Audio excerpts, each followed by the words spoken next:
Dalam satu pertempuran saja, kekuatan besar Eropa, tentara salib, nyaris lumpuh total.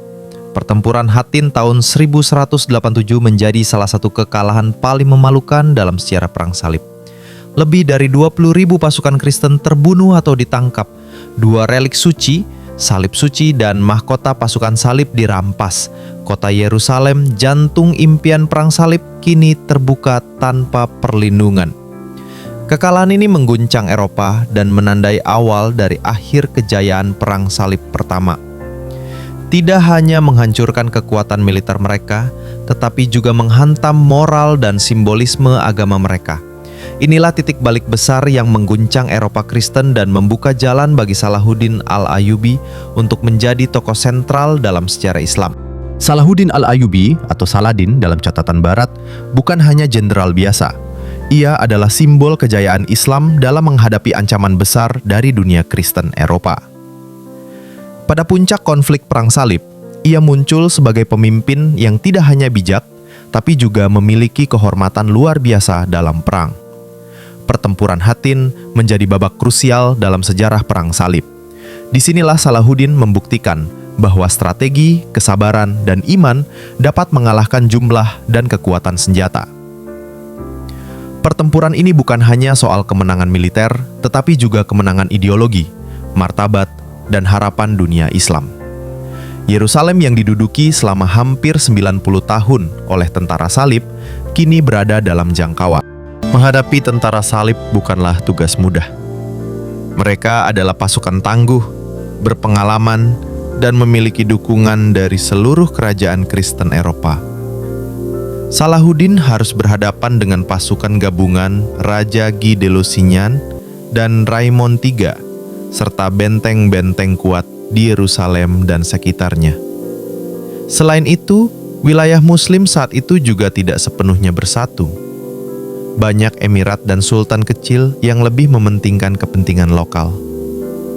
Salahuddin tidak hanya harus menyatukan dunia Islam di bawah panji jihad, tetapi juga mengatasi kelaparan, kekurangan air, dan sumber daya terbatas.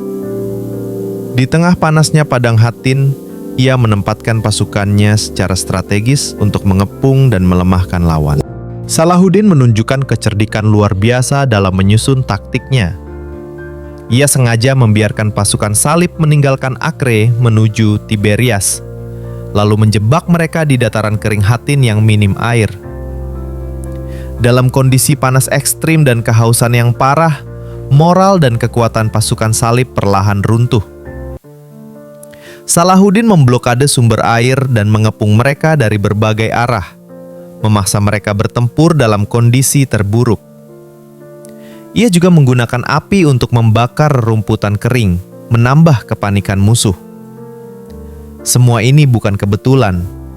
Ini adalah hasil perhitungan matang dari seorang komandan yang paham betul bahwa peperangan bukan hanya soal kekuatan fisik, tapi juga penguasaan medan dan psikologi musuh. Puncak pertempuran terjadi saat pasukan salib yang kelelahan mencoba menerobos kepungan Salahuddin. Tapi upaya itu sia-sia. Dalam kekacauan, salib suci, simbol kemenangan Kristen, direbut, Raja Guy ditangkap, dan sebagian besar pasukannya terbantai. Pertempuran ini menjadi simbol kejatuhan moral dan kekuatan Kristen di Tanah Suci. Setelah itu, jalan menuju Yerusalem terbuka lebar. Ini bukan hanya kemenangan militer, tapi juga simbolik. Salahuddin yang dikenal karena belas kasihnya, tidak membunuh Raja Guy dan memperlakukan tawanan dengan kehormatan. Sebuah tindakan yang menggetarkan dunia barat dan menunjukkan nilai Islam yang luhur dalam perang. Pertempuran Hattin bukan hanya kemenangan besar dalam sejarah Islam, tetapi juga pelajaran abadi tentang bagaimana kecerdasan, persatuan, dan iman dapat mengalahkan kekuatan besar sekalipun. Strategi Salahuddin menunjukkan bahwa medan perang tidak hanya ditentukan oleh jumlah pasukan atau kekuatan senjata, tapi juga oleh kemampuan membaca situasi dan kesabaran menunggu saat yang tepat. Kemenangan ini membuka jalan bagi pembebasan Yerusalem dan menginspirasi generasi Muslim hingga kini.